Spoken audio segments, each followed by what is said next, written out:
좀 몇 주가 건너뛰니까 또 요한복음이 또 멀어진 것 같습니다. 바로 옆에 있는데 가까이 하지 않으면은 이렇게 멀어지는 게 또 우리의 육신의 연약함이 아닌가 싶은 생각이 듭니다. 오늘 요한복음 50번째 시간인데 요한복음 11장 45절부터 57절까지 해서 불신앙의 뿌리라는 제목으로 교제하겠습니다. 믿지 않는 그 불신앙이 어떻게 지금 여기서 요한복음 11장에서 예수님께서 나사로가 죽어서 4일 동안 썩어서 냄새가 나는 그런 가운데 있는 나사로를 살렸습니다. 이것은 예수님이 그 요한복음에서 7가지 기적 중에서 마지막에 사도 요한이 기록했고, 그리고 다른 복음서에는 기록되지 않았습니다. 그리고 다른 복음서에서는 총 36가지 정도의 기적을 행하셨는데 사도 요한은 그 딱 7가지만 선별했고, 그 중에 이 11장은 유일하게 지금 사도 요한이 기록하고 있습니다. 이로 인해서 이제 45절을 읽겠습니다. 11장 45절 시작.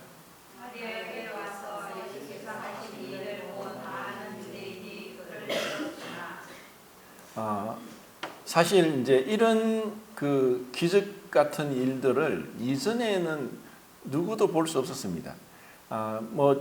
그 엘리야와 엘리사가 이제 죽은 자를 살렸다고 하지만 4일이나 지나서 이제는 인간적인 생각으로는 이거는 포기해야 됩니다. 더 이상 어떤 방법으로도 할 수 없습니다.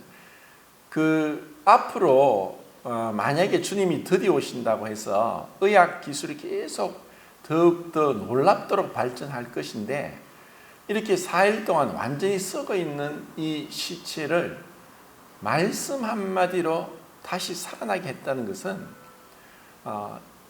우리와 똑같은 육체를 입고 있는 예수님이 사람이 아니라 하나님이심을 너무나 완벽하게 증명한 것입니다. 어떤 사람도 이것은 할 수 없습니다. 그런데 또 놀라운 것은 우리와 똑같은 육체를 입으신 인간이신 예수님이신데, 그런데 그분은 또 완전한 하나님의 능력을 그 기적을 통해서 보여주셨습니다. 이것을 통해서 믿지 않는다는 것이 이상할 정도인데, 이제 46절을 읽겠습니다. 46절 시작.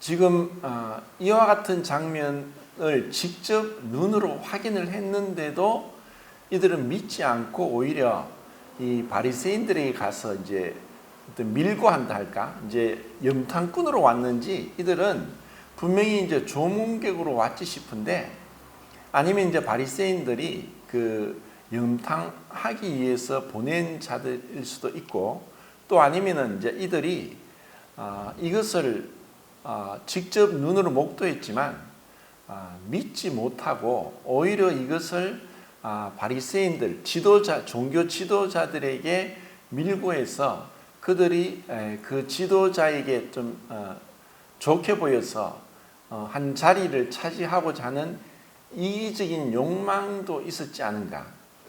그래서 이제 동일한 그 사건 가운데서 누구는 믿고 누구는 믿지 않는 것은 오늘날도 마찬가지라는 생각이 듭니다. 그 동일한 햇빛인데 햇빛에 만약에 계란을 깨뜨리면 그것이 굳어서 후라이가 됩니다. 그런데 치즈를 햇빛에 두면 녹아버립니다. 똑같은 햇빛인데 어느 것은 딱딱하게 하고 어떤 것은 액체로 묽게 만드는 것은 햇빛의 문제가 아니라 그 대상의 문제라고 생각합니다. 불신앙의 이유가 뭐냐? 지금 이제 46절에서는 이들이 뭔가 비양심적인 자들, 또 아니면은 세속적인 어떤 출세의 욕망에 사로잡혀서 이와 같은 어마어마한 기적 같은 사건을 보고서도 믿지 않겠다고 하는 악심을 품고 이런 어처구니 없는 정말 야비한 짓을 벌이고 있지 않나 생각합니다. 누가복음 16장에 보면은 이게 손을 넣고 누가복음 16장을 보겠습니다. 주님께서 이제 어리석은 그 부자와 거지 나사로 말씀을 하셨는데 단어 읽지 않고 30절 31절을 읽겠습니다. 누가복음 16장 30절 31절 시작. 이르되 그렇지 아니하나이다. 아버지 아브라함이여 만일 죽은 자에게서 그들에게 가는 자가 있으면 회개하리이다. 이르되 모세와 선지자들에게 듣지 아니하며 비록 죽은 자 가운데서 살아나는 자가 있을지라도 고난을 받지 아니하리라 하였다 하시니라. 이 부자는 그 음부에서 고통을 당하고 있습니다. 그런데 음부에 가서도 정신 못 차립니다. 거기서 나사로는 나군에 있는데 아브라함에게 그렇게 이야기하죠. 나사로를 아브라함이여 아버지 아브라함이여 나사로를 시켜서 나에게 물 한 방울이라도 나에게 떨어뜨리게 해달라고. 자기는 이제 음부에 가 있으면서도 나사로를 명령할 수 있는 자라고 아직까지 착각하고 있습니다. 그리고 그렇게 할 수 없다라고 하니까 그러면은 그 나사로를 시켜서 그 내 형제가 지금 세상에 5명 있는데 가서 믿을 수 있게 여기 오지 않게 해달라고 또 요구를 했습니다.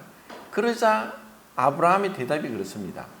모세와 선지자의 글이 있으니까 그것을 통해서 믿지 않으면은 죽은 자가 다시 살아나서 가서 얘기한다 할지라도 그들이 믿지 않는다라고 하신 것입니다.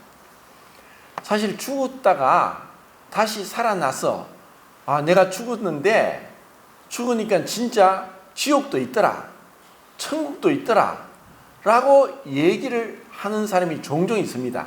그것이 이제 모두가 다 진짜라고 할 수 없습니다.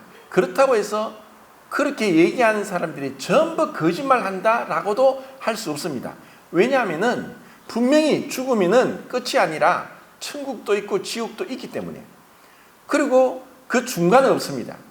천국을 가든 지옥을 가든 둘 중에 하나인데 어떤 사람들은 정말 그 지옥의 끔찍한 고통을 잠시라도 맛보고 와서 너무 공포에 질려서 제발 나를 살려달라, 내가 다시는 저곳에 가지 않게 해달라고 애걸복걸 하는 그런 사람도 있습니다.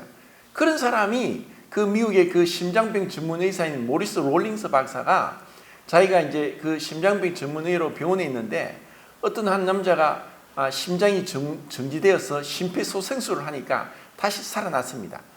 근데 그 사람이 살아나자마자 막 이 의사를 붙들고 공포에 질려서 나를 살려달라, 내가 저 지옥에 떨어지지 않게 해달라, 나를 위해서 기도해달라고 완전히 막 그 매달리는데 이 의사가 이 사람이 뭔가 봤다, 이것이 그냥 환상이 아니고 꿈이 아니고 거짓이 아니라는 걸 알았습니다. 그래서 이 사람을 뿌리치면서 나는 의사이지 목사가 아니다, 나는 기도할 줄 모른다, 그렇게 해도 이 사람은 누구든 상관없이 그냥 그 의사를 붙들고 제발 나를 위해 기도해 달라고. 그래서 자기는 뜨듬 기도하고 나서 이러한 낮에 있었던 일이 너무나 기억에 생생해서 그때부터 이분이 성경을 보기 시작했습니다. 성경을 보면서 성경을 읽고 거기서 나오는 죽음 이후의 천국과 지옥을 확인하고 나서는 자기가 이 사후의 세계라는 책을 썼습니다. 이런 사람도 있고 또 어떤 이제 이번 맥도날드라는 이번 알렉산드라는 이제 미국의 신경외과 전문 의사인데 유명한 분입니다. 하버드 의대에서 이제 신경외과 교수로 있던 분인데 이분이 천국을 갔다고 나서 책을 2권에 썼습니다. 나는 천국을 보았다 1, 나는 천국을 보았다 2. 그래서 분명히 천국과 지옥이 있는 거예요. 근데 이렇게 이분이 그 천국을 경험하고 나서 자기의 경험을 너무나 솔직하게, 너무나 리얼하게 책까지 써내어서 그 펴냈습니다. 그리고 제가 이 책을 구도자들에게 선물하기 위해서 많이 사서 선물을 많이 했는데 이제 절판이 됐어요. 이제 1권은 절판이 됐어요. 2권, 이제 1권이 절판되니까 이제 그 책을 구할 수 없어서 이제 2권을 해서도 보내고 했는데도 이 책을 받아본 사람이 아무런 응답이 없어요. 왜 그러냐? 못 믿겠다는 거예요. 자, 분명히 이 사람이 그 미국에서 유명한 그 의사로서 또 그 신경외과 계통에 뭐 논문도 많이 기재하고 그 25년 동안 의사로서 교수로서 일을 했는 사람이 그 천국에 대해서 경험한 것을 얘기한다 할지라도 믿지 않으려고 하는 사람은 이게 아무 소용도 없고 관심도 없고 또 이것에 대해서 알려고도 하지 않고 그것에 대해서 소망하는 것도 없고 그냥 그 눈앞에 보이는 것만 쫓아가는 거예요. 지금 여기 있는 유대인들이 그랬어요. 그들은 이런 기적 같은 사건을 보았음에도 불구하고 이들은 믿지 않는 거예요. 이것이 사실 현실입니다. 그러면은 이 신앙과 불신앙의 차이는 뭐냐? 신앙은 우리가 또 오해하는 부분이 뭐냐면은 믿는다. 나는 믿고 있다. 나는 믿었어. 나는 믿었기 때문에 하늘의 시민권을 가지고 있어. 나는 구원받았어. 나는 거듭났어. 그렇게 얘기를 한다고 해서 믿음이란 게 오해가 있는데 한번 믿음으로써 마치 내가 이제 겨울이 오니까 독감 예방 주사를 이제 노인분들에게는 정부에서 무료로 이제 맞게 합니다. 그리고 이제 다른 사람들은 이제 자기가 이제 돈을 지불하고 그렇게 큰 돈도 아닌 적은 금액을 지불하고 독감 예방 주사를 맞을 수 있어요. 그러면 이제 그것이 뭐 독감을 예방할 수도 있고 왜냐하면 바이러스가 여러 가지인데 원래 유행할 수 있는 그런 독감 바이러스를 예방하는 주사를 맞아서 독감에 걸릴 수도 있고 안 걸릴 수도 있지만 안 맞은 사람보다 걸릴 확률이 낮을 수 있고 걸리더라도 심하게 앓지 않고 또 지낼 수 있다는 게 이제 사실 예방주사하고 백신입니다. 그러면 이것이 믿음도 그렇게 착각하면 안 되는 거예요. 내가 믿었으니까 천국 가는 건 분명합니다. 왜냐하면은 단번에 얻은 믿음의 도라고 했기 때문에 이것은 마치 출생과 같아서 우리가 순간적으로 출생하지 내가 뭐 며칠 동안 걸쳐서 출생한 사람이 없습니다. 사실 그 출생이 금방 단숨에 일어나듯이 우리의 거듭난 이 영적인 생명도 단숨에 일어났습니다. 그렇다면 이 생명이란 것은 변화가 있다는 거죠. 무생물은 변화가 없어요. 근데 생명은 변화가 있어요. 그러니까 계속 생명이 자라가는 것이 생명이죠. 그런데 이제 육체의 생명은 키는 사실 어느 정도 사춘기가 지나고 나이가 되면은 키가 자라는 게 멈춥니다. 만약에 이 키가 계속 자란다면은 괴물이 되겠죠. 뭐 기린처럼 그렇게 키가 큰다고 하면은 어떻게 되겠습니까? 그런데 이 우리의 몸은 키는 또 다른 부분은 이제 더 이상 자라지 않을지라도 우리의 몸의 세포가 60조 개에서 70조 개가 있는데 그 모든 세포는 계속 자라다가 죽고 또다시 출생하고 죽고 계속 반복되고 있습니다. 만약에 이렇게 세포가 죽고 다시 태어나고 죽고 태어나고 하지 않는다면은 우리 몸에 상처가 나면은 상처가 낫질 않습니다. 잘못해서 어떤 칼에 손이 베었다. 그럼 피가 나죠. 그럼 피가 나면은 그 피가 나오다가 피가 이제 지혈을 하면 멈춥니다. 그러니까 멈추는 게 그냥 압박을 한다고 해서 멈추는 게 아니라 우리 혈액 안에는 피브린이라는 게 있는데 피브린이 산소를 만나면 피브리노겐이 되면서 혈액 응고가 일어나요. 이렇게 해서 우리는 이제 피가 멈추지만은 그 살이 찢어져서 피가 난 부위가 그 주위의 세포가 다시 태어나서 자라지 않으면은 다시 살이 돋지 않는다는 거예요. 그러니까 우리의 피부는 한 달에 한 번씩 우리의 피부가 다른 새로운 죽은 피부가 떨어지고 새 피부가 태어나고 모든 장기의 세포들이 계속 그 과정이 반복되고 있는 거예요. 그러니까 이 생명이란 것은 멈춘 것이 아니라 계속 변화가 일어나듯이 우리의 믿음도 멈추는 것이 아니라 계속 변화가 있다는 거예요. 그래서 우리는 하나님을 믿는다는 것에 있어서 어떤 그 출생에 있어서는 믿음으로 출생했다 할지라도 계속해서 내가 믿느냐? 그럼 믿는다는 것은 믿음의 그 요인은 회개이고 믿음의 본질은 자기 부인이고 믿음의 결과는 순종이다라고 말씀드렸어요. 그래서 믿음이란 것이 단순히 지적인 동의가 아니라 믿기 위해서는 나의 생각과 나의 경험과 나의 판단을 내려놓고 믿는 것이 믿음인 거예요. 그러면은 지금 여기 있는 이 요한복음 11장에서 이 사실을 보고도 믿지 않는 자들은 그들의 생각에 있어서 이미 잘못되어 있는 거예요. 그리고 10장에서 주님 말씀하시기를 나보다 먼저 온 자는 절도의 강도다. 예수님 말씀이 들어가기 전에 이 세상적인 자기 생각이나 가치관이나 마귀의 거짓말에 속아 넘어가면은 이러한 사실 보고도 안 믿는 거예요. 못 믿는 거예요. 자, 그 뒤에 누가복음 20장 20절도 한번 보겠습니다. 누가복음 20장 20절.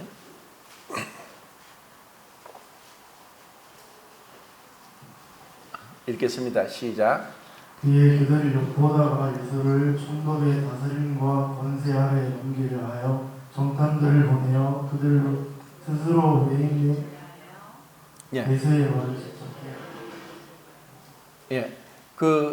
이미 이 유대인들 바리새인이나 서기관이나 율법사나 또 대제사장들이 이 정탐꾼들을 다 보내서 계속 감시하고 있고 어떻게든 죽이려는 기회를 보고 있어요. 그럼 이들은 왜 이렇게까지 하느냐? 여러 가지가 있지만 시기 질투도 있고 교만한 마음도 있고 또 이러한 마음들이 잘못된 편견을 가지게 하는 거예요. 사실 제일 무서운 게 편견인데 이것은 치우친 생각이다. 그러면 그 치우친 생각은 어디서 오느냐? 교만에서 오는 거예요.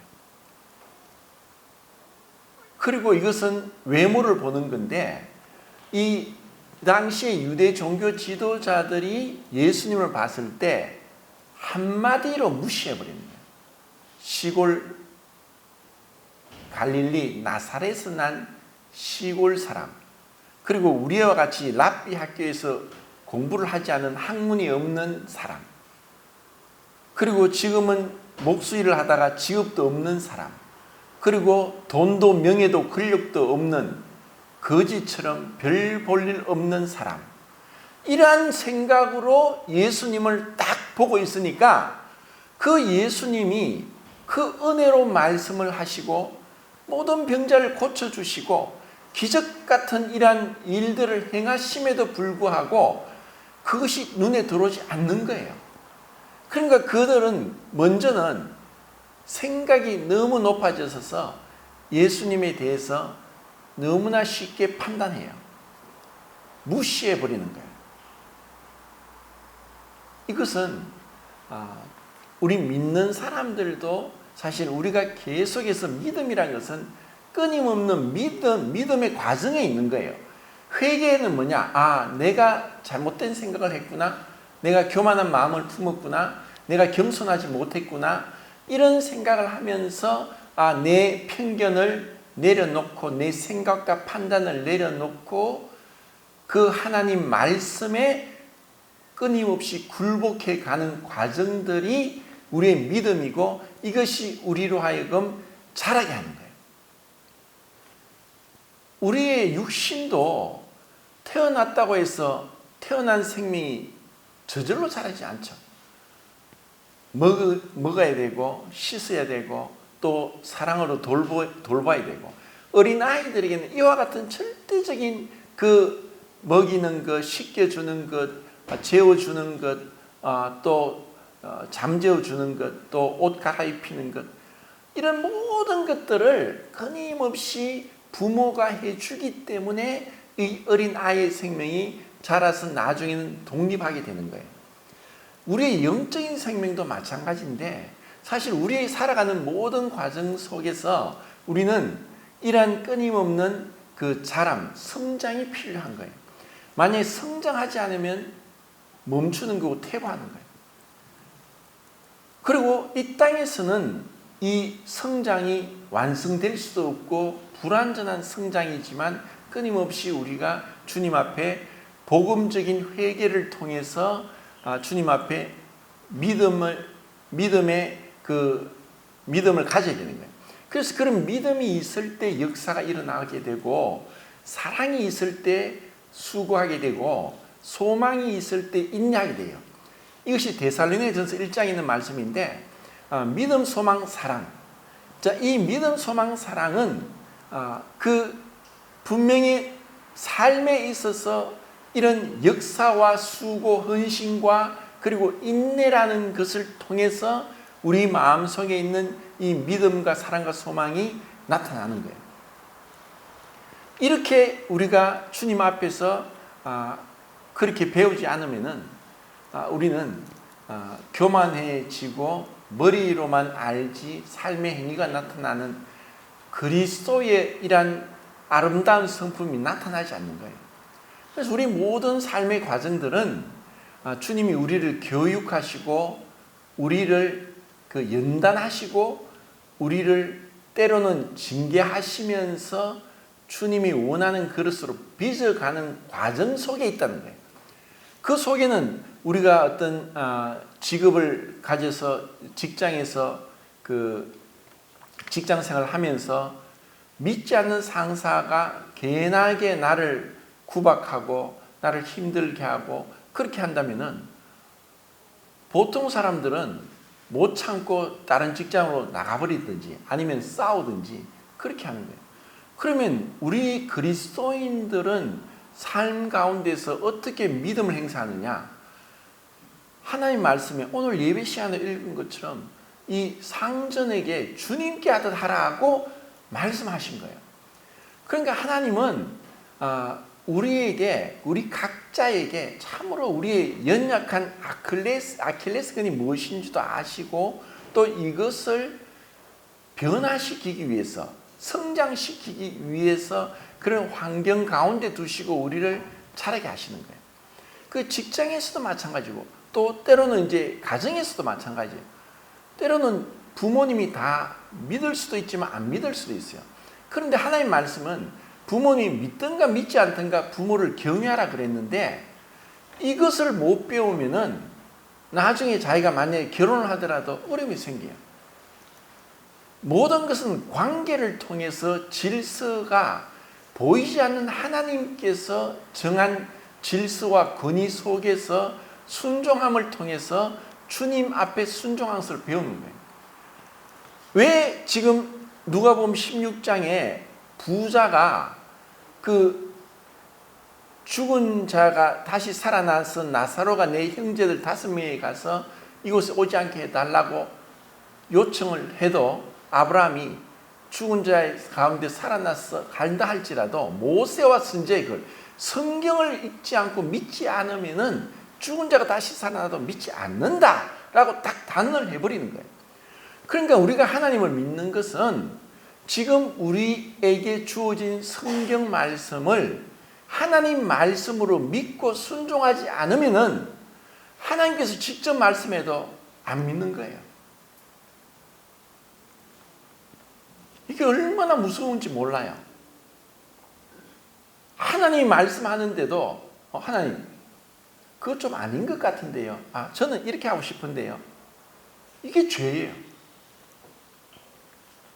우리는 죄의 형벌로부터는 구원을 받았지만 죄의 권세로부터는 계속 구원받아가는 과정이 있고, 또 나중에 죄의 실존으로부터 구원받는 것이 영화입니다. 죄의 형벌로부터 구원받은 것이 우리의 거듭남이고, 죄의 권세로부터 구원받아가는 것이 점진적인 성화이고, 죄의 실존으로부터 구원받는 것이 영화입니다. 그런데 우리는 지금 어디에 있습니까? 지금 그 성화의 과정 속에 있는 거예요. 그런데 이 안에서 모든 것은 하나의 어떤 수단이지 목적이 아니에요. 우리가 살아가는 삶에 있어서 결혼도, 직장도, 또 그 어떤 일도 그것이 목적이 아니에요. 그것은 우리의 목적은 뭐냐? 그리스도를 닮는 거예요. 주님께서 행하신 것처럼 주님의 모습을 닮아가는 것이 우리의 구원의 궁극적인 목적이고, 주님이 그것을 원하셔서 우리를 지금 이 가운데 두신 거예요. 그런데 그 주님을 닮기 위해서는 주님의 말씀대로 믿고 순종하는 것이 필요한 거예요. 그 주님 말씀대로 순종하는 것이 더 중요하지, 어떤 이 내면적인 그리스도께서 나를 주장하시고 나를 다스리시고 나에게 그분이 나타나시는 것이 중요한 것이지, 이것을 간과해버리면은 외적인 어떤 그 자기 행위, 그리고 자신의 어떤 지식, 내가 무엇을 했다, 나 무엇을 알고 있다 라는 그런 헛된 자만심만 키우지, 그것이 진정으로 주님을 믿는 모습이 아니라는 거예요. 그러니까 이것을 못 배우면은 언젠가 나중에 이러한 부분에 있어서 문제가 일어날 수밖에 없는 거예요. 제가 이렇게 오랫동안 신앙생활을 하면서 수많은 사람들을 봤어요. 그런데 우리는 누구도, 우리는 사람인지라 내일을 알 수도 없고 내일을 자랑할 수도 없어요.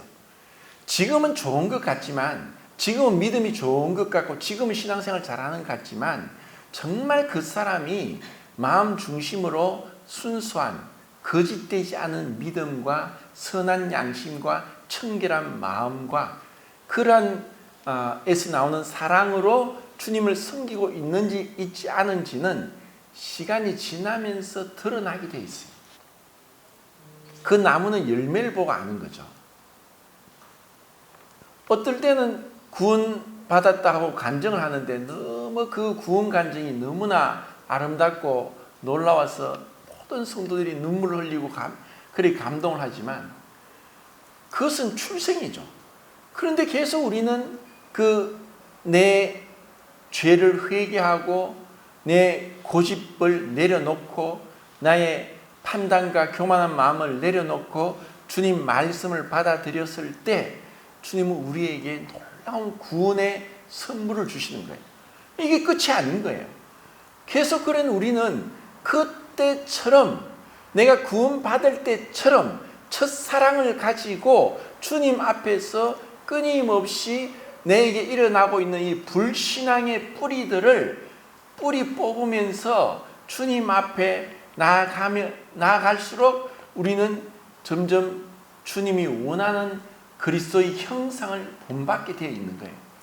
근데 그 육신도 마찬가지로 성장이 멈춘 사람, 정신적인 연령이 멈춰가지고 육체는 어른인데 정신은 어린아이 같은 사람도 있어요. 얼마나 안타까워요. 그 부모가 볼 때 이 아이가 몸은 어른 몸인데 정신은 어린아이라.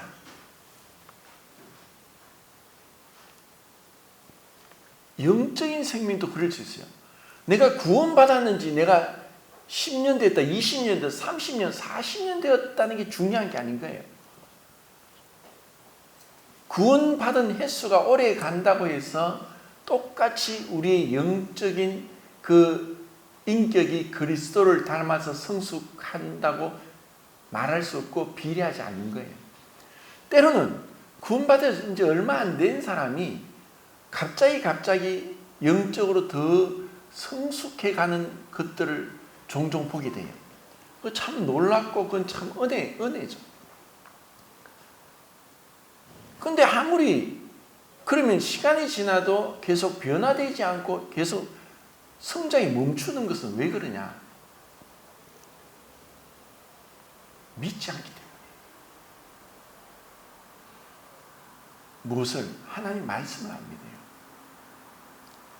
우리가 하나님 말씀을 믿는 것은 주님이 너희가 어린아이 같지 않으면 천국에 가지 못한다고 말씀하신 것이, 이 믿음이라는 건 사실 순수한 것이고 어린아이 같이 고집스럽고 떼쓰고 또 무지하고 그런 게 아니라 순전한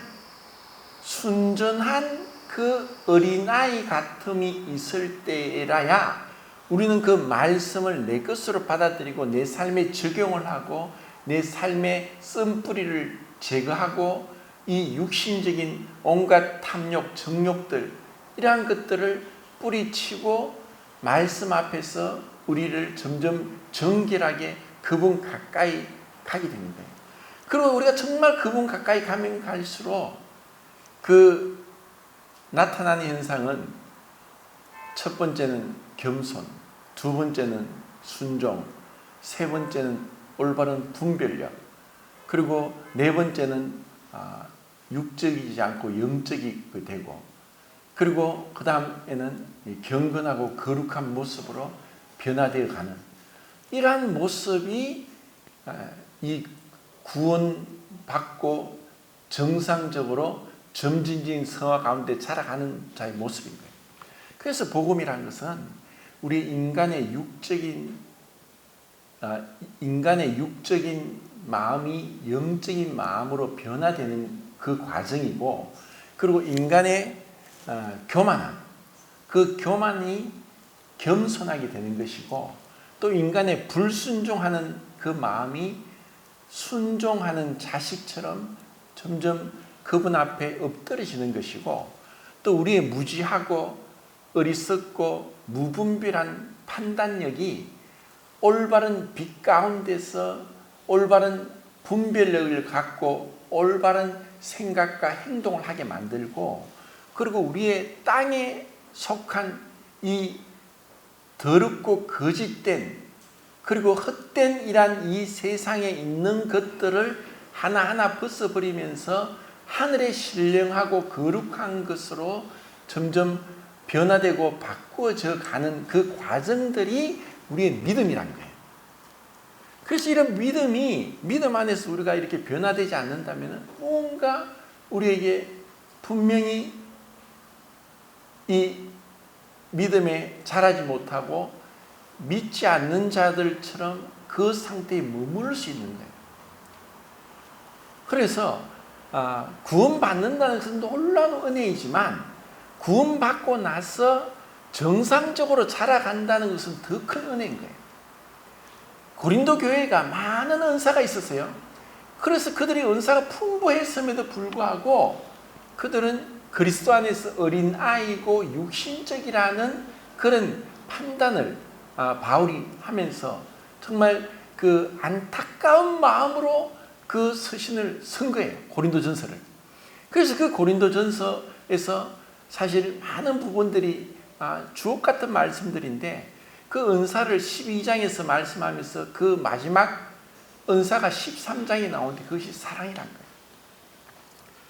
그래서 우리가 천사의 말을 할지라도, 산을 옮길 만한 믿음이 있다 할지라도 사랑이 없으면 아무것도 아니죠. 그런데 그것을 지난주에 그 서복정님 오셔서 제가 참 감동되었던 것이, 그런 처음에 말씀하신 게 뭔지 기억나시나요? 형제 자매님들, 제가 믿음이 큰 것 같아요, 작은 것 같아요? 내가 사랑이 많은 것 같아요, 사랑이 작은 것 같아요? 아니면 중간쯤 되는 것 같아요? 근데 사실 그분을 전국 모임에서 우리 성도님들은 다 귀한 분으로, 훌륭한 의사로, 사랑이 많은 분으로, 헌신적으로 섬기는 분으로 다 알고 있는데, 그 말씀을 중에서 본인은 나는 믿음도 작고 사랑도 적은 보잘것없는 자라는 그 생각을 하고 있다는 것이 느껴져요. 이것이 은혜인 거예요. 그런데 우리는 제가 우리 신앙이 가장 걸림되는 게 교만인데, 교만은 뭐와 같다고 말씀했습니까? 머리카락이 매일 자라듯이, 손톱과 발톱이 매일 자라듯이 알게 모르게 자랍니다. 그리고 이것은 남자 여자 똑같지만 남자는 거기에 한 가지 더 해놓고 대놓고 교만한데, 그것이 바로 수염이 자라는 거예요. 대놓고 남자는 자기 약점을 절대로 안 보이려고 해요. 자기 약점을 안 보이고 숨기고 자랑을 하려고. 자랑은 뭐냐? 자기가 마치 기사가 된 것처럼 자기 기사도를 자랑하는 게 자기 자랑이고, 그리고 그것이 자기 사랑입니다. 그래서 자기 사랑을 줄이면 자랑이 되죠. 내가 마치 뭐 큰 용사가 된 것처럼 자기가 잘난 건 자랑해요. 근데 자기가 부족한 건 얘기 안 해요. 제가 지난주에 한 구도자를 만났는데, 이제 이분이 이제 그 연세가 70대 이제 후반으로 넘어가는 분인데, 진짜 대단한 분이에요. 어떤 분이냐면은 HI대라는 부대를 나왔어요. 그 HI대에는 그 군번이 없는 군인이에요. 군번이 없는 군인이 세상에 어디 있습니까? 육군, 해군, 공군, 또 해병대 다 군번이 있어요. 군번. 저도 뭐 지금부터 40몇 년 전에 그 군번이 40몇 년이 지났는데 1348, 6570 군번이 그냥 내가 외우려고 외우는 것이 아니라 40몇 년 지났는데도 그 군번이 다 이제 외워지는 거예요. 그런데 이 군대는 군번이 없어요. 왜? 북파 공작원이래요. 이분은 북파 공작원으로 살았고, 그리고 월남전도 참전했어요. 대단한 분이죠. 그런데 제가 이분에게 복음을 막 전했습니다.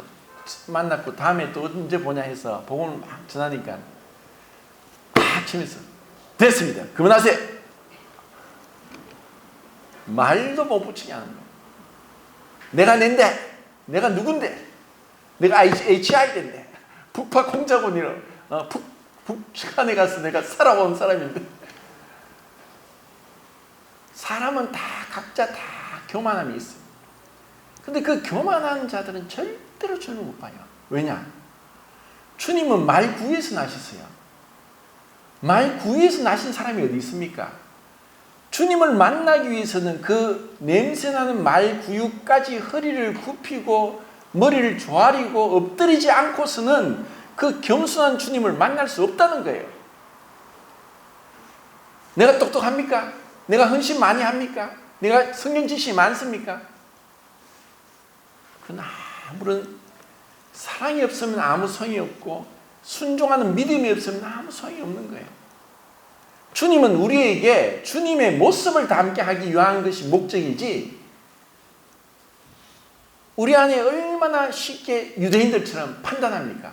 주님 아무리 기적을 행해도 안 돼. 저자는 목수 아들이야.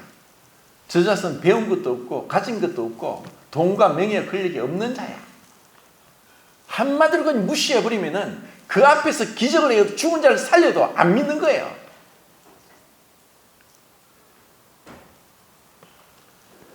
주님께서 우리에게 은혜를 주셔서 참 어린아이 같은 단순한, 그리고 순전한 그런 믿음으로 겸손케 되고, 또 순종적인 사람이 되고, 그리고 그 올바른 분별을 할 수 있도록.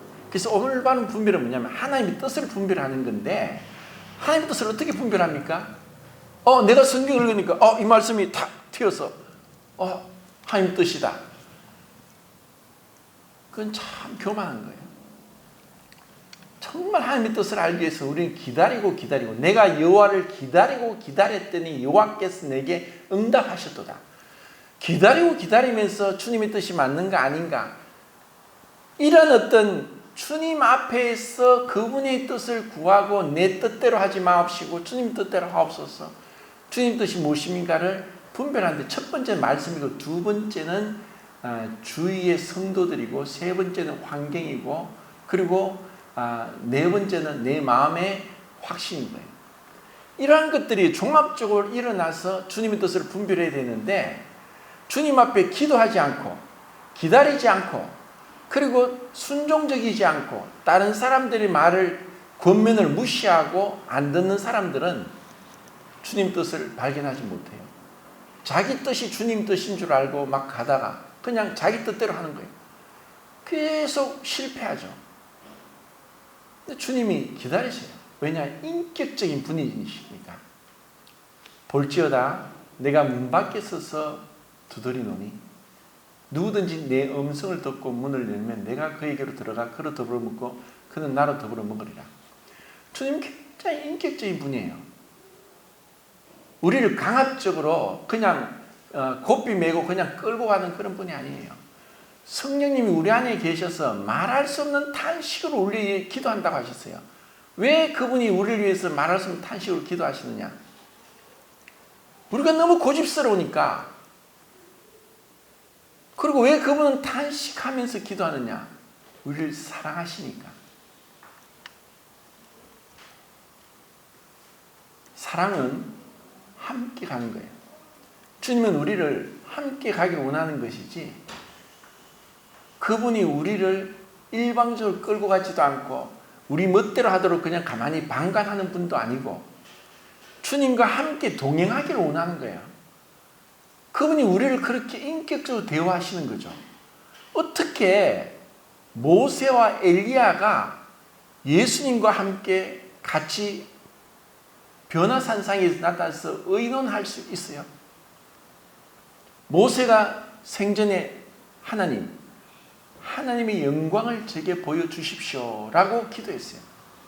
그때 하나님은 나를 보고 살 자가 없다. 결국 내 보면 너 죽는다는 거죠. 근데 주님이 육신을 입고 오셔서 모세와 엘리야는 사람이에요. 그냥 우리 중에 조금 뛰어난 사람일 뿐이죠. 근데 예수님은 하나님이세요. 근데 그 예수님이 모세와 엘리야와의 의논을 하시는 거예요. 주님이 우리에게도 그렇게 하길 원하시는 거예요.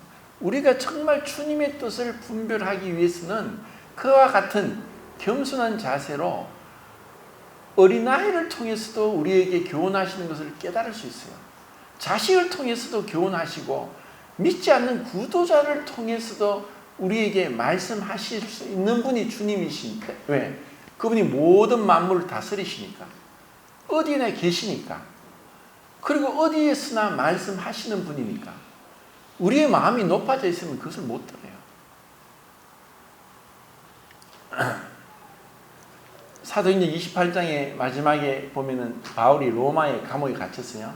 근데 이제 그것이 감옥이 아니라 가택연금이라 해서 집 안에서 꼼짝 못하게 하는 거예요. 근데 거기서 오는 사람들에게 계속 복음을 전했어요. 그 중에 한 사람이 감옥에 왔다가 바울을 만나서 구원을 받은 사람이 있죠. 오네시모가 있어요. 그리고 그곳에서 복음을 전하는데 어떤 사람은 믿고 어떤 사람은 믿지 않는다라고 했어요. 믿는 사람도 있고 믿지 않는 사람도 있다고 했어요. 그래서 바울도 그렇듯 우리도 그래요. 이 사람이 믿을지 믿지 않을지 몰라요. 그런데 우리는 그걸 모르기 때문에 주님의 명령이죠. 너는 듣든지 듣지 않든지 때를 얻든지 얻지 못하든지 복음을 전하라고 했어요. 그래서 우리는 복음을 전해야 됩니다. 원래 계획은 11월 2일, 3일 우리가 복음 집회를 하기로 했는데 좀 재정적으로 어려워서 저보고 강사라고 하라고 했는데 그렇게 하면 좀 성도님들이 또 준비하는 게 또 그렇게 해서 좀 연기를 했습니다. 그래서 주님께서 은혜를 주셔서 우리 마음 가운데 내가 먼저 믿는 자로서 계속적인 믿음을 행사하고 그리고 이렇게 잘못된 생각으로 믿지 않는 자들을 향해서도 인내하면서 끊임없이 우리가 복음을 전하여서 이 하나님 나라가 오는 것을 기대하는 그러한 자들이 되면 좋겠습니다. 이상입니다.